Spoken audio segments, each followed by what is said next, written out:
경매와 공매를 포함한 부동산의 모든 것, 부동산의 요술램프, 부동산 알라딘입니다. 돈보다 사람을 생각합니다. 라는 경영이념으로 부동산 중개업을 하고 있습니다. 알찬 내용으로 찾아뵙겠습니다. 여러분의 많은 사랑 부탁합니다.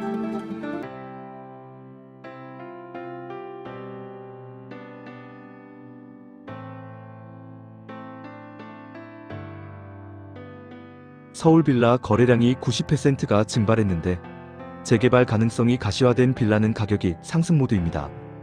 부동산 알라딘의 박만재입니다. 재개발 현장을 발로 뛰면서 여러분에게 재개발 현장 정보와 더불어 부동산 관련 법규와 정책 등을 생생히 전달하기 위해 최선을 다하고 있습니다. 내놔도 1년 넘게 안 팔리는 집이 수두룩합니다. 재개발 물건은 잘 나간다지만 가시화한 게 없는 지역은 1015 대책 이후에 수요가 더 줄었습니다. 10월 15 부동산 대책 이후 서울 빌라 시장이 아파트 시장처럼 양극단으로 치닫고 있습니다. 1억 원 미만 소형 주택부터 수십억 원을 넘나드는 고급 주택까지 서울 전역에서 빌라 거래가 전반적으로 끊겼습니다. 이런 가운데 재개발을 확정한 지역의 매물은 가격이 나날이 치솟고 있는 중입니다.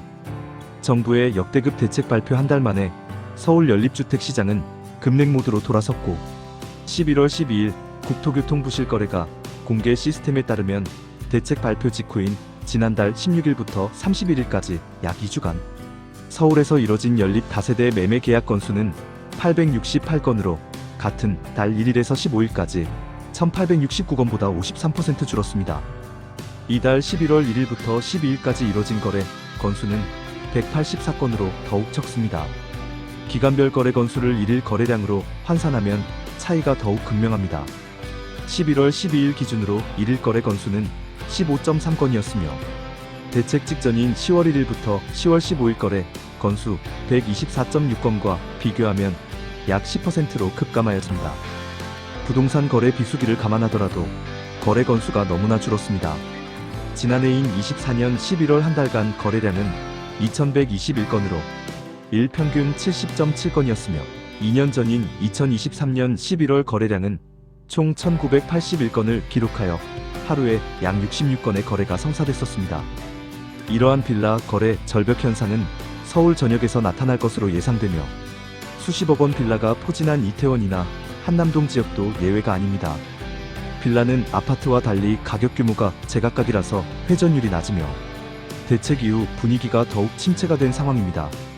이제 막 재개발 기재기를 켜려던 지역은 상당한 직격탄을 맞을 수가 있으며 개미마을 행촌동 삼양동 등 고도 제한 등 규제가 심한 지역은 매수세를 기대했으나 강력한 대책으로 온기를 느끼기가 쉽지 않아 보입니다. 반면 재개발 구역 내 매물은 매섭게 가격이 오르는 추세입니다. 조만간 신축 아파트를 장만할 수 있다는 기대감으로 매입 수요가 늘었습니다. 다만 매도인과 매수인의 가격 차이로 이마저도 매매가 쉽지 않습니다.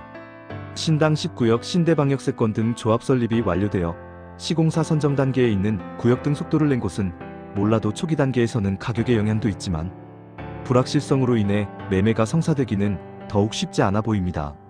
업계에서는 10월 15일 대책으로 등장한 조정 대상 지역 등 3중 규제가 있는 한 빌라 시장 양극화 현상이 이어진다는 전망이 나왔습니다. 빌라의 경우 재개발 가능 여부에 따라 매수세가 크게 갈리는 만큼 이번 대책으로 인해 한동안 침체기를 예상하며 결국 재개발 사업을 확정한 지역만 관심을 받고 살아날 수 있을 것으로 시장이 움직일 것으로 판단됩니다. 정부가 아파트 공급 한계를 느끼고 빌라 정책을 대폭 완화할 경우 실수요를 중심으로 소폭 반등할 수 있을 것이라면서도 부동산 양극화는 어지간한 정책으로 풀 수 있는 문제가 아니라는 생각입니다.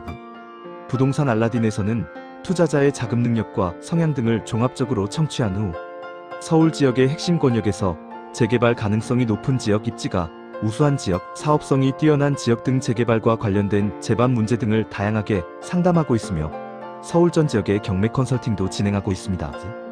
여러분의 많은 이용 부탁드립니다. 오늘 영상은 여기까지입니다. 시청해주셔서 감사합니다.